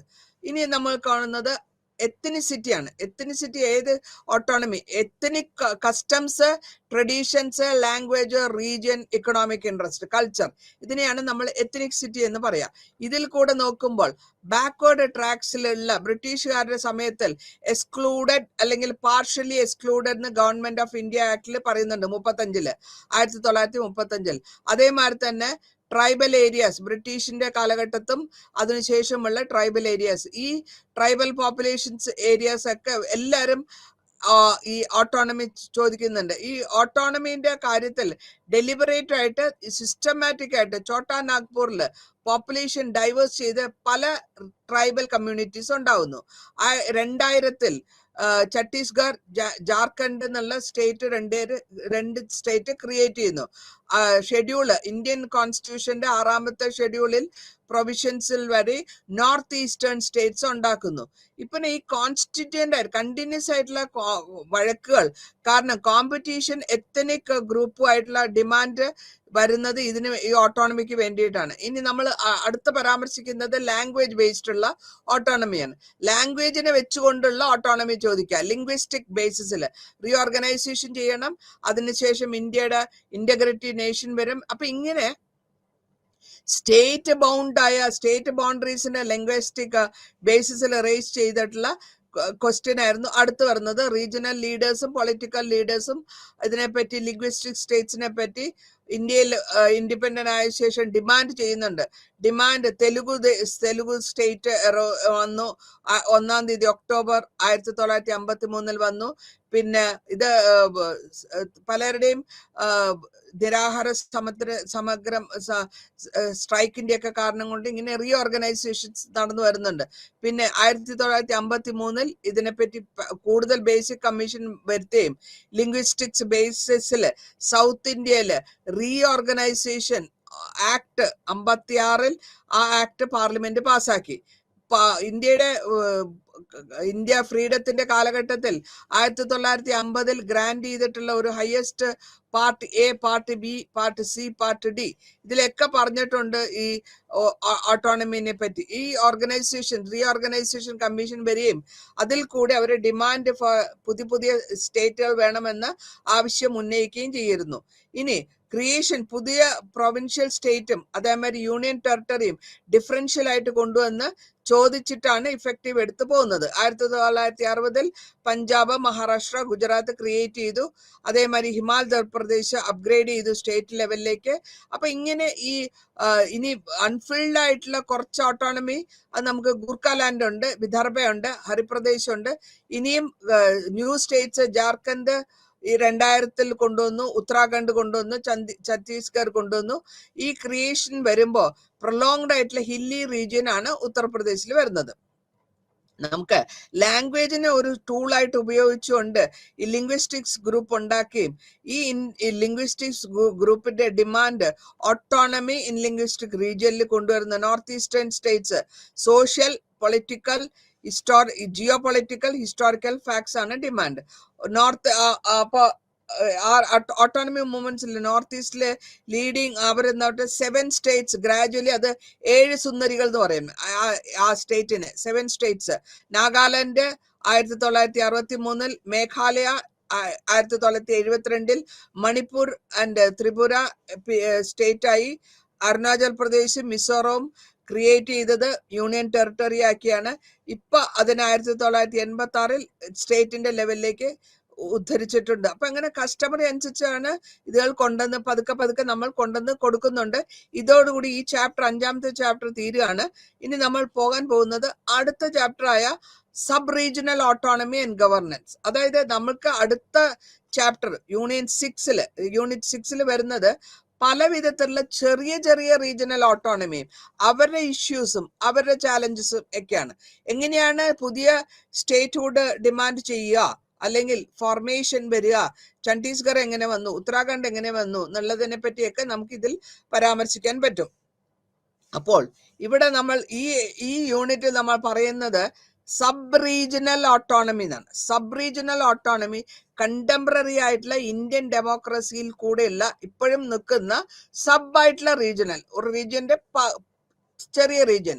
ഇതിലെ സബ് റീജിയനിലെ ഓട്ടോണമി പ്രോബ്ലംസ് എന്തൊക്കെയാന്ന് വെച്ചാൽ ഇവിടെ ഓട്ടോണമി മൂവ്മെന്റ്സ് എന്തൊക്കെയാന്ന് നോക്കാം. ആദ്യമായിട്ട് നമ്മൾ പറയാൻ ഉദ്ദേശിക്കുന്നത് സിഗ്നിഫിക്കൻസ് എന്താണ്, ഈ കണ്ടംപററി ഡിസ്കോഴ്സ് പൊളിറ്റിക്കൽ സയൻസിൽ വരുന്ന കണ്ടംപററി ഡിസ്കോഴ്സ് എന്താണ്, പിന്നെ ഇവിടെ മൂവ്മെന്റ്സിൽ ഓട്ടോണമിയിലും കൺസ്ട്രക്ഷണൽ ഫ്രെയിം വർക്കിൽ എന്ത് കൊണ്ടുവരുന്നു, സബ് റീജിയനിൽ കൂടെ റിലേറ്റീവ്ലി ലാർജർ ഏരിയ ആണോ, ലാർജർ റീജിയണൽ ഓട്ടോണമി എന്താണ്, എത്നിസിറ്റി, ഐഡന്റിറ്റി പൊളിറ്റിക്സ്, റിലീജിയൻ, മതം, caste, region, social factors, economic factors, historical experiences, ഇതെല്ലാം ഒന്നും ഫിക്സ്ഡ് അല്ല. ആ ഫിക്സ്ഡ് അല്ലാണ്ട് വരുമ്പോൾ ഓരോ കേസും വ്യത്യാസമായിട്ട് വരുന്നു. ഈ വ്യത്യാസം വരുമ്പോൾ ഓരോ ഡിമാൻഡ് ഓട്ടോണമി മൂവ്മെന്റിന്റെ ഓരോ ഡിമാൻഡ് വേരി ചെയ്യാണ്. അപ്പോൾ ചിലയിടത്ത് നമുക്ക് ഡിമാൻഡ് റീഅറേഞ്ച്മെന്റ് ഓഫ് റിലേഷനെ പറ്റിയായിരിക്കും, സബ് റീജിയനിൽ നിന്ന് ലാർജ് റീജിയനിലേക്കുള്ള റിലേഷനെ പറ്റിയായിരിക്കാം. അതിന് എക്സാമ്പിൾ ആയിട്ട് നോക്കുകയാണെങ്കിൽ നമുക്ക് ഡിമാൻഡ് റീജിയണൽ മെയിൻ എയിം എന്താ വെച്ചാൽ സ്റ്റേറ്റ്ഹുഡ്, അതായത് ഒരു സ്റ്റേറ്റ് ആയിട്ട് മാറാനുള്ള കാരണങ്ങൾ കാർവ്ഡ് ഔട്ട്. അപ്പോൾ ഒരു സ്റ്റേറ്റ് ആകുമ്പോഴത്തേക്കും ഒന്നോ അല്ലെങ്കിൽ കൂടുതലോ സ്റ്റേറ്റുകളായിട്ട് ഉണ്ടാക്കാനുള്ള ഉദ്ദേശങ്ങൾ 1950 തുടങ്ങി സബ് റീജിയണൽ ഓട്ടോണമിയിലും അതേമാതിരി വേറെ കേസുകളിൽ വരുമ്പോൾ ചെറിയ ഓട്ടോണമിയിലും അല്ലെങ്കിൽ നമ്മൾ റീജിയണൽ ക്രിയേഷൻ ചെയ്തു വരുന്നത് റീജിയണൽ ലെവലിലും ടെറിട്ടറി ലെവലിലുമാണ്. ഇതിൽ ചില കേസുകളിൽ ഏബിൾ ചെയ്യാൻ പറ്റാത്ത ചില ഗോളുകളായിരിക്കും ചോദിക്കുക. അതായത് 2000 ഛത്തീസ്ഗഡിലും ജാർഖണ്ഡിലും ഉത്തരാഖണ്ഡിലും ഇതിനെ ക്രിയേറ്റ് ചെയ്ത് മധ്യപ്രദേശ്, ബീഹാർ, ഉത്തർപ്രദേശ് ഇവിടെ നിന്നൊക്കെ കുറച്ച് എടുത്തിട്ടാണ് ഇതിനെ റെസ്പെക്റ്റീവില് ഓരോ സ്ഥലത്തു നിന്നും, അതായത് ഛത്തീസ്ഗഡ് മധ്യപ്രദേശിൽ നിന്നും, ജാർഖണ്ഡ് ബീഹാറിൽ നിന്നും, ഉത്തരാഖണ്ഡ് ഉത്തർപ്രദേശിൽ നിന്ന് എടുത്തിട്ടാണ് അതിനെ ഉണ്ടാക്കുന്നത്. 2014 സ്റ്റേറ്റ് ഓഫ് തെലുങ്കാന, ഇതിനെ തെലുങ്കാന സ്റ്റേറ്റ് എന്ന് പറഞ്ഞിട്ട് ഉണ്ടാക്കിയെടുത്തത് ആന്ധ്രാപ്രദേശിൽ നിന്ന് ഒരു ഭാഗം കാർവ് ചെയ്തെടുത്ത് ചുരണ്ടി എടുത്തിട്ട്. അതേമാതിരി തന്നെ ലഡാക്കില് യൂണിയൻ ടെറിട്ടറിയിൽ റീജിയനായ ജമ്മു ആൻഡ് കാശ്മീരിൽ നിന്ന് അത് സ്റ്റേറ്റ് ആണ്. അപ്പൊ ഇങ്ങനെ വരുമ്പോൾ 5-ാം തീയതി ഓഗസ്റ്റ് 5, 2019 ഗവൺമെന്റ് 2 പുതിയ യൂണിയൻ ടെറിട്ടറി ഉണ്ടാക്കുകയാണ്. അതായത് ഒന്ന് ജമ്മു ആൻഡ് കാശ്മീരും ആൻഡ് ലഡാക്കും. അതിൽ ജമ്മു ആൻഡ് കാശ്മീർ അബോളിഷ് ചെയ്തു, സ്റ്റേറ്റസ് ഒരു സ്റ്റേറ്റ് ആക്കി മാറ്റി. പിന്നെ മഹാരാഷ്ട്രയില് അതേമാതിരി വിദർഭ, ബോഡോ ഇൻഹാബിറ്റഡ് ഏരിയാസ്, അതായത് ആസാം ഏരിയയിൽ ഈ ബോഡോ ഗ്രൂപ്പ് ഉണ്ട്, ഈ ഗ്രൂപ്പിന്റെ ഏരിയ വരുന്ന ആസാം ഏരിയ. പിന്നെ മലമ്പ്രദേശമായ വെസ്റ്റ് ബംഗാള്, അതേമാതിരി കൂർഗ് കർണാടകയില്, കൂർഗ് ഡിസ്ട്രിക്റ്റ് ആണ്, കൊടുഗു റീജിയൻ, കർണാടകയുടെ കൊടുഗു റീജിയൻ ആണ് കൂർഗ്. അവിടെയും ഡിമാൻഡ് ചെയ്ത് സബ് ഓട്ടോണമി, അതായത് ഓട്ടോണമി അവരുടെ സ്വന്തം സ്റ്റേറ്റിന്റെ തന്നെ സബായിട്ടുള്ള ഭാഗത്തിൽ നിന്നുള്ള ഓട്ടോണമി കൊടുക്കുക, സ്വാതന്ത്ര്യം കൊടുക്കുക എന്നുള്ള മൂവ്മെന്റ്സ് ഉണ്ടാക്കുകയും ചെയ്തു ഇന്ത്യയിൽ. അപ്പോൾ ഇവിടെ സബ് ഓട്ടോണമിന് മാത്രമല്ല എന്തൊക്കെയാണ് ഇവരുടെ പ്രോബ്ലങ്ങൾ, ഇഷ്യൂസ് എന്തൊക്കെയാണ്, അതേമാതിരി തന്നെ ഇവരുടെ ചാലഞ്ചസ് എന്തൊക്കെയാണ്. ഈ ചാലഞ്ചസ് വരുമ്പോൾ അക്കാഡമിക് ആർട്ടിക്കിൾസിൽ കൂടെ നമ്മൾ നോക്കുകയാണെങ്കിൽ ഇന്ത്യയിലെ ലിറ്ററേച്ചർ വൈസ് അനുസരിച്ച് ബേസിക് ആയിട്ടുള്ള ഇഷ്യൂസ് ഉണ്ട്. ഈ ചാലഞ്ചസും സബ് റീജിയണൽ മൂവ്മെന്റ്സിലും ഉണ്ട്. ഈ സബ് റീജിയണൽ മൂവ്മെന്റ്സ് വഴി വരുന്ന റിയാക്റ്റീവ് ആകുന്ന ബാക്ക്വേർഡ് ഏരിയാസിൽ കൂടെയും എമർജ് ചെയ്ത് വരുന്നത് ഡെവലപ്ഡ് ഏരിയാസിൽ കൂടെയാണ്. അപ്പൊ ഇവിടെ നാട്ടിൽ ആ കാലഘട്ടത്തിൽ സെവറൽ ഗ്രിവൻസസ് ഉണ്ട്, അതായത് economic, political, social, cultural movements, ഇതെല്ലാം പ്രോബ്ലംസ് ഉണ്ട്. എക്കണോമിക് ധനപരമായതും രാഷ്ട്രീയമായതും സോഷ്യൽ ആയിട്ടുള്ളതും സൊസൈറ്റി കൾച്ചറലായിട്ടുള്ളത്. ഇതില് ഇവരുടെ പ്രോബ്ലംസ്, ഇവരുടെ ഗ്രിവൻസസിനെ അഡ്രസ് ചെയ്യുന്നത് ആരാണ്? ഓട്ടോമയില്. ഈ റീഅറേഞ്ച്മെന്റ് ചെയ്യണം. എക്സിസ്റ്റ് ചെയ്യുന്ന അഡ്മിനിസ്ട്രേറ്റീവ് യൂണിറ്റ് അവര് എന്തിനാ ചെയ്ത പല സ്റ്റേറ്റിൽ നിന്നും കാർവ് ചെയ്ത് എടുത്തിട്ടാണ് പുതിയ സ്റ്റേറ്റ്സ് ഉണ്ടാക്കുന്നത്. അപ്പോൾ ഇമ്പോർട്ടന്റ് ആയിട്ട് നോട്ട് ചെയ്യേണ്ട സെവറൽ കേസസ് ഉണ്ട്. ഇതിൽ എല്ലാം റിയാലിറ്റിയിൽ ഉണ്ടോ എന്നുള്ളത് നമുക്കറിയില്ല. ഇങ്ങനെ വരുമ്പോൾ പെർസെപ്ഷൻസിൽ ബേസ്ഡ് ഓൺ പെർസെപ്ഷൻ ആണ് നമ്മൾ ഇത് ഉണ്ടാക്കിയത്. അപ്പോൾ ഈ പൊളിറ്റിക്കൽ ഇഷ്യൂന് അല്ലെങ്കിൽ ഇത് വളരെ പോപ്പുലർ ആവുകയും പോപ്പുലറായിട്ട് മൊബിലൈസേഷൻ ആവുന്നു സബ് റീജിയണൽ ഓട്ടോണമി. ഇതിന് കാരണങ്ങൾ എന്തൊക്കെയാണ്? ഈ വിഷമതകൾ, ഗ്രീവൻസസിന് കാരണങ്ങൾ എന്തൊക്കെയാണെന്ന് നോക്കുകയാണെങ്കിൽ ആദ്യമായിട്ട് നമുക്ക് പറയേണ്ടത് എക്കണോമിക് റീസൺ ആണ്. അതായത് ധനപരമായ പ്രശ്നങ്ങൾ, ധനമില്ലാത്ത ഒരു പ്രശ്നങ്ങൾ ആണ് ആദ്യത്തെ ഇമ്പോർട്ടൻസ് കൊടുത്തിട്ടുള്ളത്.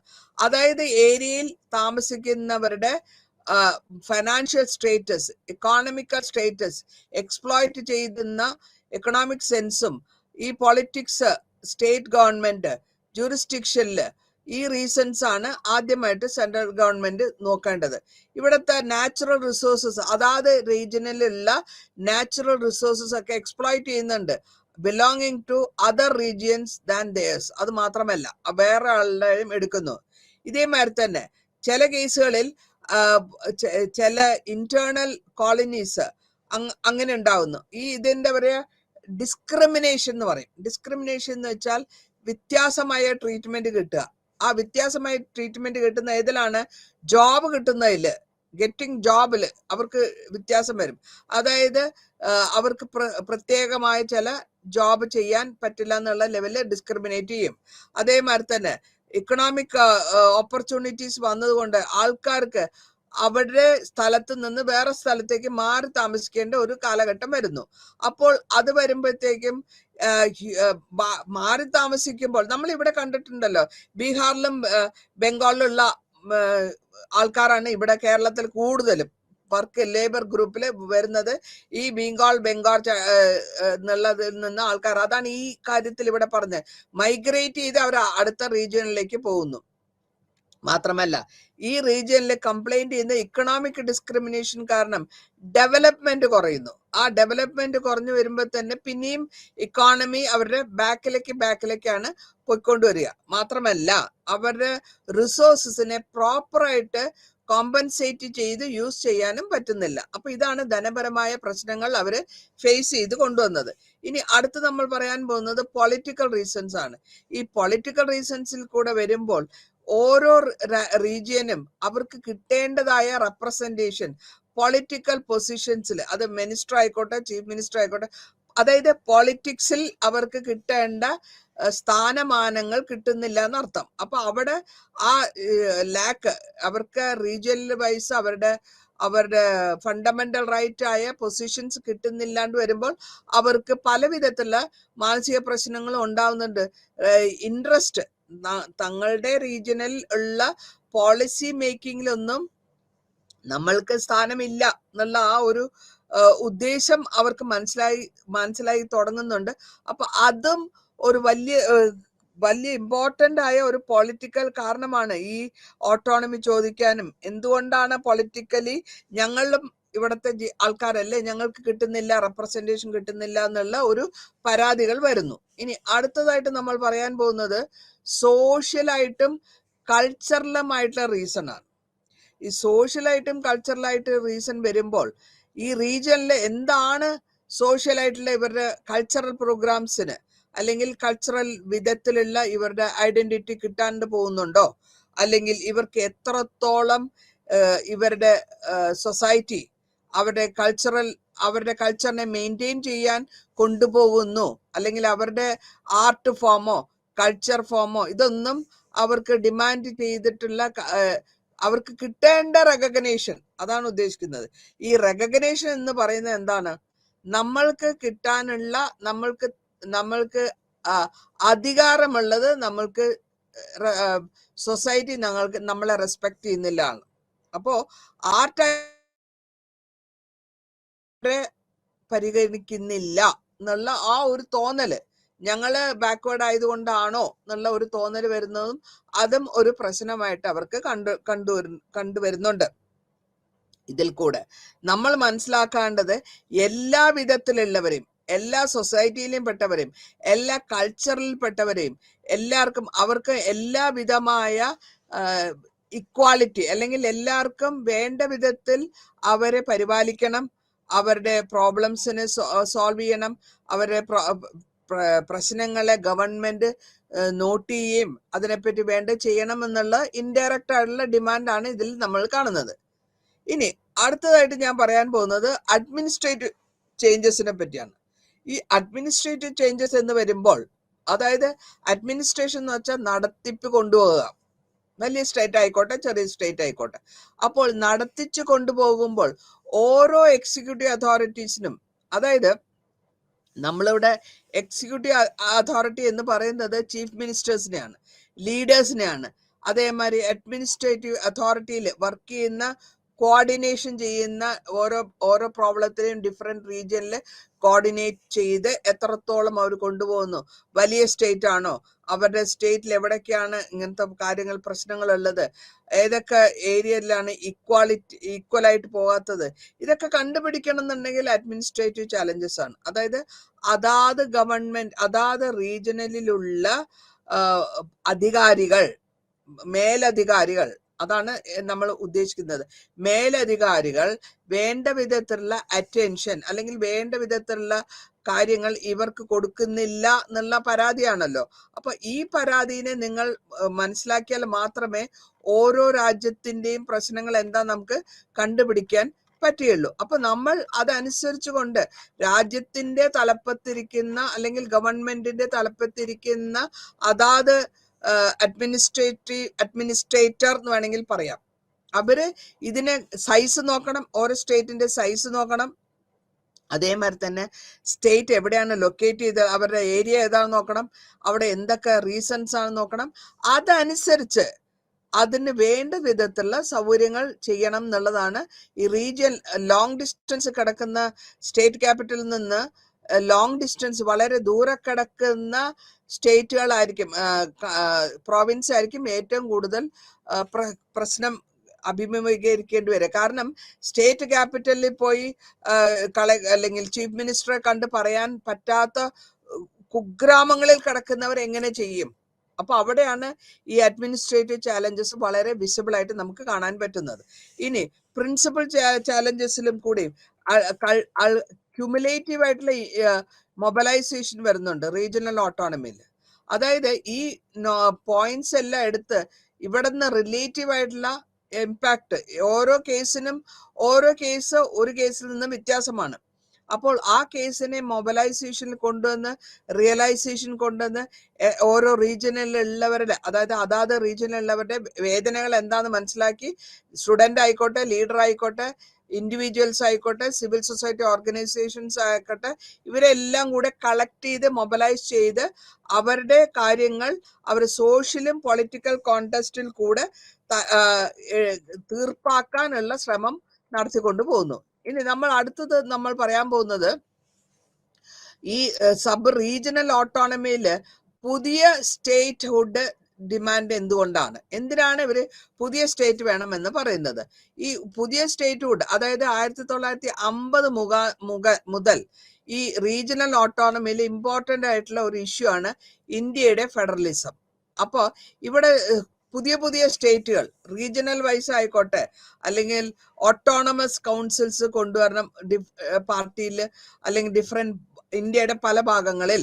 1950 മുതൽ 60 വരെ പല സ്റ്റേറ്റുകളും പല സംസ്ഥാനങ്ങളും ലാംഗ്വേജ് ബേസ്ഡ് ആയിട്ട് ഉണ്ടാക്കി. 60 മുതൽ 80 വരെ പല സംസ്ഥാനങ്ങളും ഫോം ചെയ്തു. അതിൽ ആസാമിൽ നിന്ന് ഫോം ചെയ്തു. 2000 3 സ്റ്റേറ്റുകൾ ഛത്തീസ്ഗഡ്, ജാർഖണ്ഡ് ആൻഡ് ഉത്തരാഖണ്ഡ്. ഇത് പ്രോമിനന്റ് ആയിട്ട് ഹിന്ദി സംസാരിക്കുന്ന റീജിയൻ ആണ്. അവരെയാണ് 3 സ്റ്റേറ്റ് ആയിട്ട് മാറ്റി ദില്ലി എന്ന് പറയും. അപ്പൊ ഇതേമാതിരി 2014 സ്റ്റേറ്റ് ഓഫ് തെലുങ്കാന എന്നൊരു സ്റ്റേറ്റ് ആക്കി ഉണ്ടാക്കി. ആന്ധ്രാപ്രദേശിൽ നിന്ന് മുറിച്ചിട്ട് തെലുങ്കാന എന്നൊരു സ്റ്റേറ്റിനെ ഉണ്ടാക്കി. ഇവരുടെയൊക്കെ ഡിമാൻഡ് ഫുൾഫിൽ ചെയ്ത് വരുമ്പോഴത്തേക്കും ഇവരുടെ ഡിഫറെന്റ് റീജിയനിലാണ് അവരുടെ ഡിമാൻഡ് വരുന്നത്. അങ്ങനത്തെ ഈ സബ് റീജിയണൽ ഓട്ടോണമിയാണ് നമ്മൾ ഇത്രയും നേരം പരാമർശിച്ചത്. ഇവിടെ സഫീഷ്യന്റ് ആയിട്ടുള്ള ലാംഗ്വേജ് അല്ലെങ്കിൽ ലിറ്ററേച്ചർ സബ് റീജിയണൽ ഓട്ടോണമിയിൽ ഉണ്ടോ? ഫോർമേഷൻ ന്യൂ സ്റ്റേറ്റ്സ് ഉണ്ടാക്കാൻ അതേമാതിരി തന്നെ ക്വസ്റ്റ്യൻ റീജിയണൽ ഓട്ടോണമി അവൈലബിൾ ആയിട്ടുള്ള ഉണ്ടോ എന്നുള്ളതൊക്കെ അന്വേഷിച്ച് വേണം എഴുതാൻ. അപ്പൊ ഈ സബ് റീജിയണൽ ഓട്ടോണമീനെ റേസ് ചെയ്ത് ഇന്ത്യയുടെ പല സ്റ്റേറ്റിലും ഉണ്ടാക്കി വരികയും അതിനെ ഡിവൈഡ് ചെയ്ത് നമ്മൾ ടെറിട്ടോറിയൽ കൗൺസിൽസും ഉണ്ടാക്കി. ഇനി നമ്മൾ അടുത്ത് പരാമർശിക്കാൻ പോകുന്നത് ഈ ജാർഖണ്ഡ്, ഛത്തീസ്ഗഡ്, ഉത്തരാഖണ്ഡ് ഈ 3 സ്റ്റേറ്റ്സിന് 2000 ഉണ്ടായത്. ആ കാലഘട്ടത്തിൽ 2000 ഇത് 3 സ്റ്റേറ്റ് ഉണ്ടായത്. ആ സ്റ്റേറ്റിന്റെ കാരണങ്ങൾ എന്താണെന്നുള്ളതാണ് പറയാൻ പോകുന്നത്. ഇപ്പൊ ഞാൻ നേരത്തെ പറഞ്ഞതാണ് ഈ 3 സ്റ്റേറ്റിനെ ഡിവൈഡ് ചെയ്ത് അല്ലെങ്കിൽ കൺസിഡർ ചെയ്ത് വന്നപ്പോൾ പല 3 സ്റ്റേറ്റിൽ നിന്ന് കുറച്ച് എടുത്തിട്ടാണ് ഒരു സ്റ്റേറ്റ് മാറ്റി ഉണ്ടാക്കുന്നത്. ഡിഫറെന്റ് ആയിട്ടുള്ള റീജിയനിലും ഹിന്ദി സ്പീക്കിംഗ് പോപ്പുലേഷൻ ആണ് എല്ലായിടത്തും കാണുന്നത്.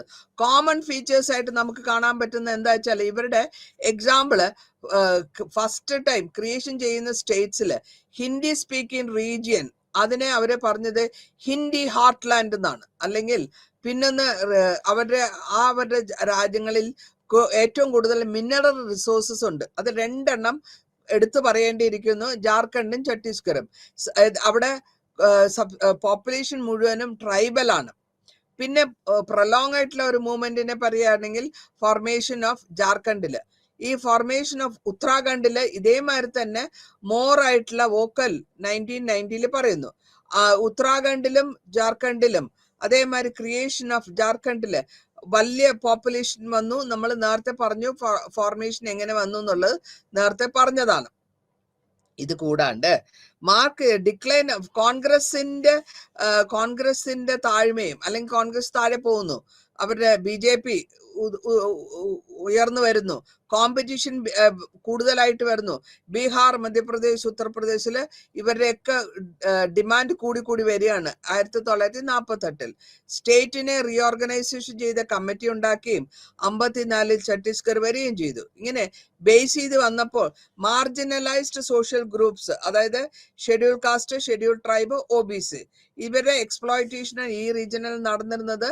അതിനെ കൊണ്ട് competitional to national parties, 2 national party തമ്മിൽ കോമ്പറ്റീഷൻ വരികയും BJPയും കോൺഗ്രസും മൊബിലൈസേഷൻ കൂടുതലായി വന്നു. മുക്തി മോർച്ച എന്നുള്ള ഒരു ഓർഗനൈസേഷൻ വരുന്നു, അവർ ആക്റ്റീവ് ആകുന്നു.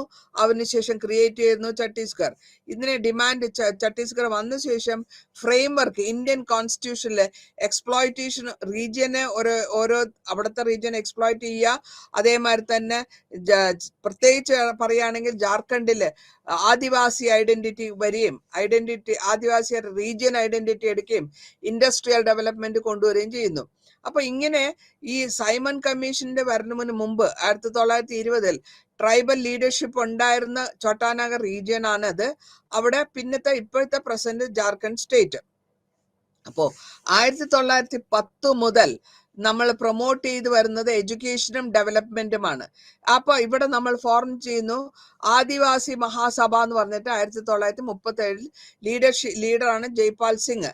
ആദിവാസി മഹാസഭേനെയാണ് റീനെയിം ചെയ്ത് ജാർഖണ്ഡ് പാർട്ടി എന്നുള്ള ലെവലിൽ ഇൻഡിപെൻഡൻസ് ശേഷം കൊണ്ടുവരുന്നത്. ഈ പാർട്ടിയാണ് ഡിസൈസീവ് ആയിട്ട് വളരെ ഇമ്പോർട്ടന്റ് ആയിട്ടുള്ള ഈ കോൺഷ്യസ്നെസ് ആദിവാസികളുടെ ഐഡന്റിറ്റിയെ പറ്റി അവര് പരാമർശിക്കുകയും കോൺഗ്രസിനെ ജാർഖണ്ഡ് പാർട്ടി മെർജ് ചെയ്തു. 1963 മെർജ് ചെയ്തു. അതിനുശേഷം കോൺഗ്രസുമായിട്ട് ചേർത്ത്. പിന്നെ ജാർഖണ്ഡ് മുക്തി മോർച്ച എന്ന് പറഞ്ഞിട്ട് 1972 ഉണ്ടാവുന്നു. ഇതിന് ശേഷം റൈസിംഗ് ആണ്. വളരെ ട്രൈബൽസ് സൗത്ത് ബീഹാറും അതേമാതിരി സെപ്പറേറ്റ് ജാർഖണ്ഡും റീയൂണിയൻ ചെയ്യുന്നു, റീഎമർജ് ചെയ്യുന്നു. ഇപ്പൊ ഇങ്ങനെ പലതും കൂടിയും കുറഞ്ഞും വന്നിരിക്കുകയാണ്. ഇനി ഈ ഉത്തർപ്രദേശിന്റെ കാര്യം പറയുകയാണെങ്കിൽ പല വിധത്തിലും ഉത്തർപ്രദേശിലെ ഡിമാൻഡ് കൂടി വരികയാണ്. സ്റ്റേറ്റിലെ ഉത്തർപ്രദേശിന്റെ ഡിമാൻഡും അതേമാതിരി ബണ്ടിൽഖണ്ഡ്, ഇത് ഉത്തർപ്രദേശും ബാക്കിയുള്ള മധ്യപ്രദേശും കൂടെ പൂർവാചൽ എന്ന് പറയും. ബണ്ടിൽഖണ്ഡില് റെസ്പെക്റ്റീവ് സ്റ്റേറ്റിൽ നിന്ന് എടുക്കാണ്. ഈ വെസ്റ്റേൺ ഉത്തർപ്രദേശില് ആ കാലഘട്ടത്താണ് ഗ്രീൻ റെവല്യൂഷൻ കാണുന്നത്. ഗ്രീൻ റെവല്യൂഷൻ എന്ന് പറയുമ്പോഴത്തേക്കും ഇവര് കൃഷി സംബന്ധമായിട്ടുള്ള ഡെവലപ്മെന്റ്, പിന്നെ കൂടാണ്ട് സെപ്പറേറ്റ് സ്റ്റേറ്റ് ഡിമാൻഡ് ചെയ്തത് സെപ്പറേറ്റ് സ്റ്റേറ്റ് എടുക്കുന്നു. ഹരിപ്രസാദ് എന്നുള്ളത് സിംഗ് 2001 ഈ റീജിയനിൽ കൂടെ അഡ്വക്കേറ്റ് ചെയ്ത് വരുന്നത് സെപ്പറേറ്റ് സ്റ്റേറ്റിനെ പറ്റിയും അവരുടെ റീജിയൻ ലീഡേഴ്സിനെ പറ്റിയും റീജിയണൽ വൈസിലുള്ള സ്റ്റേറ്റ് ഗവൺമെന്റിനെ പറ്റിയും ഒക്കെയാണ് പരാമർശിച്ചു പോകുന്നത്. ഇവിടെ കേസില് ഉത്തരാഖണ്ഡിലും അതേമാതിരി തന്നെ ഈ പോപ്പുലർ മൊബിലൈസേഷൻ, അതായത് ആൾക്കാർക്ക് അവയർനെസ് കൊടുത്ത് അവരെ trading back Mulayam Singh leader ആയിട്ടുള്ള ഉത്തർപ്രദേശ് ഇംപ്ലിമെന്റ് ചെയ്യുന്നത് മണ്ഡൽ കമ്മീഷൻ റിപ്പോർട്ടാണ്. 27% റിസർവേഷൻ കൊടുത്തു ഗവൺമെന്റ് ജോബിനും അഡ്മിഷൻ അക്കാഡമിക് ഇൻസ്റ്റിറ്റ്യൂഷനും. മണ്ഡൽ കമ്മീഷന്റെ അത് ഇംപ്ലിമെന്റ് ചെയ്യുന്നു.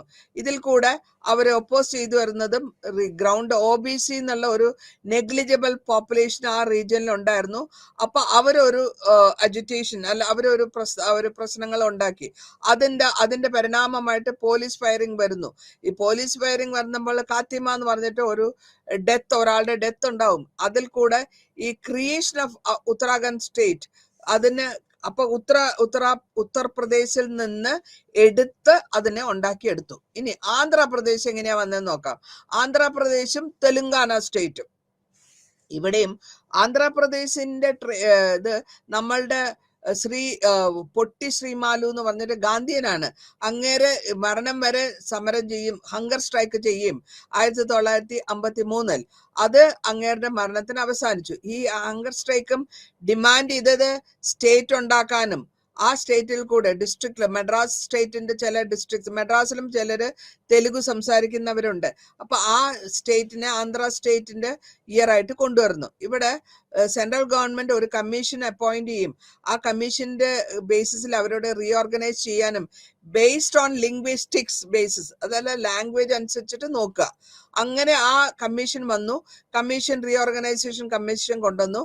ആന്ധ്രാപ്രദേശിലെ 3 ഭാഗം റാസലീമ, ആന്ധ്ര, തെലുങ്കാന റീജിയൻ ഇത് ഒറ്റയ്ക്ക് നവംബർ 1 1956 ഫോർമേഷൻ ഉണ്ടാവുന്നു. ഈ തെലുങ്കാന റീജിയൻ ഒപ്പോസ് ചെയ്ത ആന്ധ്രാപ്രദേശ് വന്നു. ഈ തെലുഗു ലാംഗ്വേജ് അതായത് തെലുഗു ഭാഷയിലെ ബേസ്ഡ് ആണ് ക്രൈറ്റീരിയ കൊണ്ടുവന്നത്. തെലുങ്കാനന്റെ ഡിഫറെന്റ് തെലുങ്കു റീജിയൻ എന്നുള്ളതിൽ വരുന്നു. കൂടാതെ തെലുങ്കാനന്റെ റീജിയൻ പ്രൊട്ടക്ട് ചെയ്യുന്നത് സ്റ്റേറ്റ് ഓഫ് ആന്ധ്രാപ്രദേശ് ആണ്. അപ്പൊ നമ്മൾ ഇവിടെ ഒപ്പോസിഷൻ തെലുങ്കാന ക്രിയേഷൻ കൊണ്ടുവരികയും ആന്ധ്രാപ്രദേശിൽ ഒരു അഗ്രിമെന്റ് സൈൻ ചെയ്യാണ് 1956. ആരൊക്കെയാന്ന് വെച്ചാല് കോൺഗ്രസ് ലീഡേഴ്സ്, 2 കോൺഗ്രസ് ലീഡേഴ്സും അതായത് 2 റീജിയനിലും ഉള്ള കോൺഗ്രസ് ലീഡേഴ്സ്, തെലുങ്കാനയിലുള്ളതും അതേമാതിരി ആന്ധ്രയിലുള്ള കോൺഗ്രസ് ലീഡേഴ്സ് ഒരു അഗ്രിമെന്റ് കൊണ്ടുവരുന്നു. ആ അഗ്രിമെന്റിന്റെ പേരാണ് ജെന്റിൽമെൻസ് അഗ്രിമെന്റ്. ഈ ജെന്റിൽമെൻസ് അഗ്രിമെന്റ് എന്താ എയിം ചെയ്യണേ? അവിടുത്തെ ആൾക്കാരുടെ ഇൻട്രസ്റ്റിനെ, തെലുങ്കാന ആൾക്കാരുടെ ഇൻട്രസ്റ്റിനെ സേഫ് ഗാർഡ് ചെയ്യുക. പിന്നത്തെ പ്രൊവിഷൻ എന്ന് വെച്ചാല് റീജിയണൽ ആയിട്ട് ഒരു കമ്മിറ്റി ഉണ്ടാക്കുക, അറേഞ്ചിങ് ഷെയറിംഗ് പവർ ബിറ്റ്വീൻ, അതായത് അധികാരം തെലുങ്കാനയ്ക്കും ആന്ധ്രയ്ക്കും അവരുടെ അധികാരത്തിന് ഷെയർ ചെയ്യുക. പിന്നെ ഒരു ചീഫ് മിനിസ്റ്റർ ഒരു റീജിയനില്, ഡെപ്യൂട്ടി ചീഫ് മിനിസ്റ്റർ അടുത്ത റീജിയനിൽ നിന്ന് കൊണ്ടുവരണം. അപ്പൊ ഇങ്ങനെ കണ്ടീഷൻസ് അവര് കൊണ്ടുവന്നാണ് അവര് റീജിയണൽ കമ്മിറ്റി ഇതിനെയൊക്കെ പ്രോബ്ലത്തിനെ ഫേസ് ചെയ്യേണ്ടി വരുന്നു. അവർ എന്തെങ്കിലും ഒരു സൊല്യൂഷൻ കണ്ടുപിടിക്കണം എന്ന് വരുന്നു. അതിന്റെ പരിണാമമായിട്ട് തെലുങ്കാന കംപ്ലൈന്റ് ചെയ്യുന്നു, ജെന്റിൽമെൻസ് അഗ്രിമെന്റ് നോട്ട് ഫോളോഡ്, അല്ലെങ്കിൽ അത് കൊണ്ടുപോയില്ല, തെലുങ്കാന റീജിയനില് വളരെ ഡിസ്ക്രിമിനേഷൻ ഉണ്ട് എന്നുള്ളത് കംപ്ലൈന്റ് വരുന്നു. ഇങ്ങനെ കംപ്ലൈന്റിൽ കൂടെ തെലുങ്കാന ഒരു പുതിയൊരു മൂവ്മെന്റ് ഉണ്ടാക്കുകയാണ്, ഒരു പുതു സ്റ്റേറ്റ് ഉണ്ടാക്കാനായിട്ട്. ആ മൂവ്മെന്റിനെയാണ് തെലുങ്കാന പല വിധത്തിൽ പല ടൈമിൽ കൂടെ ഫേസ് ചെയ്ത് വരുന്നു. 1971 പാർലമെന്ററി ഇലക്ഷനിൽ ലോയേഴ്സ്, ടീച്ചേഴ്സ് ഒക്കെ ജോയിൻ ചെയ്ത് തെലുങ്കാന പ്രജാപതി സമിതി നിന്ന് ഉണ്ടാക്കുകയും ഡിമാൻഡ് ചെയ്യുന്നു സെപ്പറേറ്റ് സ്റ്റേറ്റ് തെലുങ്കാന വേണമെന്ന് ഡിമാൻഡ് ചെയ്യുന്നു. ഇതില് ചെന്നറെഡ്ഡിന്റെ കാലഘട്ടത്തിൽ ലീഡർഷിപ്പിലെ TPDS 10 വോട്ട് കിട്ടുകയും 14 പാർലമെന്ററി സീറ്റിന് അവര് തെലുങ്കാന റീജിയൻ ആവുന്നു. ഇനി ഈ മെർജ് ചെയ്ത അതിനുശേഷം അവർ കോൺഗ്രസുമായിട്ട് മെർജ് ചെയ്യുന്നു.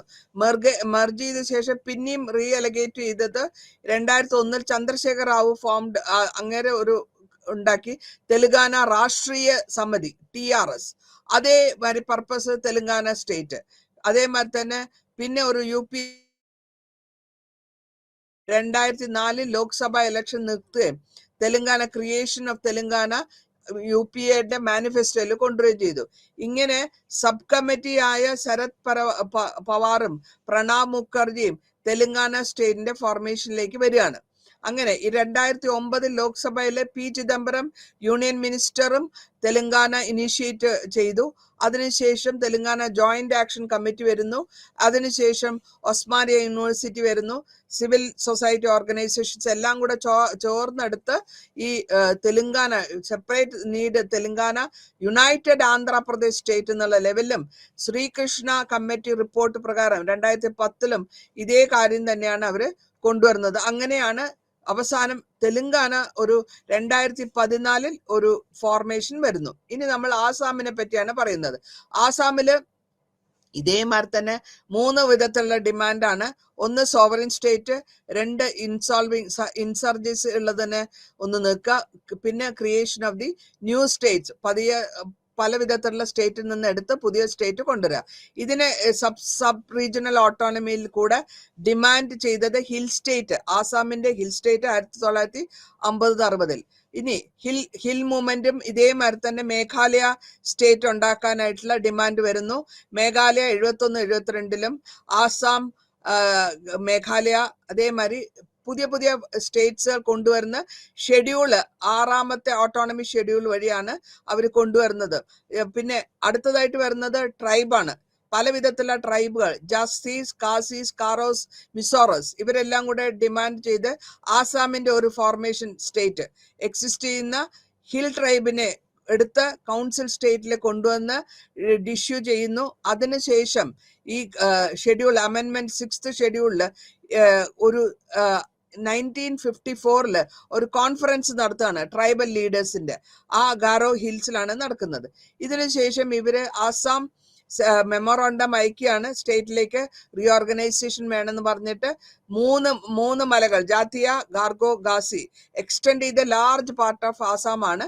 ലീഡർഷിപ്പ് HB പട്കർ കമ്മീഷൻ കൂടെ ഓർഗനൈസ് ചെയ്ത് ഹിൽ ഏരിയ കൊണ്ടുവന്ന് പിന്നെ ലേറ്റർ ഓൺ അതിനെ ഒരു സ്റ്റേറ്റ് ഓട്ടോണമസ് സ്റ്റേറ്റ് ആക്കി മാറ്റി മേഘാലയ എന്ന് പറഞ്ഞ് ക്രിയേറ്റ് ചെയ്തു 1970 ഏപ്രിൽ 1 അതിനുശേഷം അവർ അമെൻമെന്റ് കൊണ്ടുവരികയും 55 മുഖാന്തരം അതിനെ റീഓർഗനൈസ് ചെയ്ത് 1969 2 ഹൗസും പാർലമെന്റ് ഹൗസിന്റെ 2 ഹൗസും ഈ ഇതിനെ 3 ടയർ സിസ്റ്റം ഡിസ്ട്രിബ്യൂഷൻ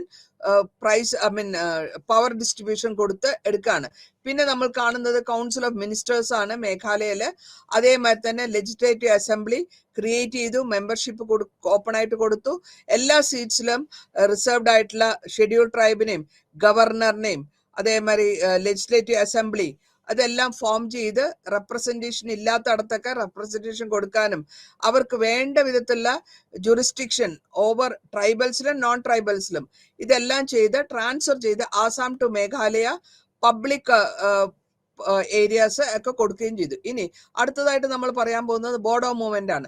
ഈ ബോഡോ മൂവ്മെന്റില് ഈ ഏരിയയിൽ ഹാബിറ്റന്റ് ഏരിയ ട്രൈബാണ്, അവരും ട്രൈബൽ തന്നെയാണ്. ചിരാഗ് അതേമാതിരി തന്നെ ഇവരും ഡിമാൻഡ് ചെയ്യുന്നു. ബോഡോ മൂവ്മെന്റ് 1980 റേസ് ചെയ്തത് ഓട്ടോണമിയാണ്. 60 ഇനീഷ്യേറ്റ് ചെയ്തത് 1960-70 മുതൽ ഡിമാൻഡ് ചെയ്ത് ബോഡോസ് കൊണ്ടുവരുന്നു. ഇതിന്റെ കൂടെ ഇതിലെല്ലാം കഴിഞ്ഞ ശേഷം നമ്മൾക്കൊരു ക്വസ്റ്റ്യൻ ഓഫ് ഗവർണൻസ്, ഇത് ആര് ഭരിക്കുന്നുള്ള ഒരു ക്വസ്റ്റ്യൻ വരുന്നുണ്ട്.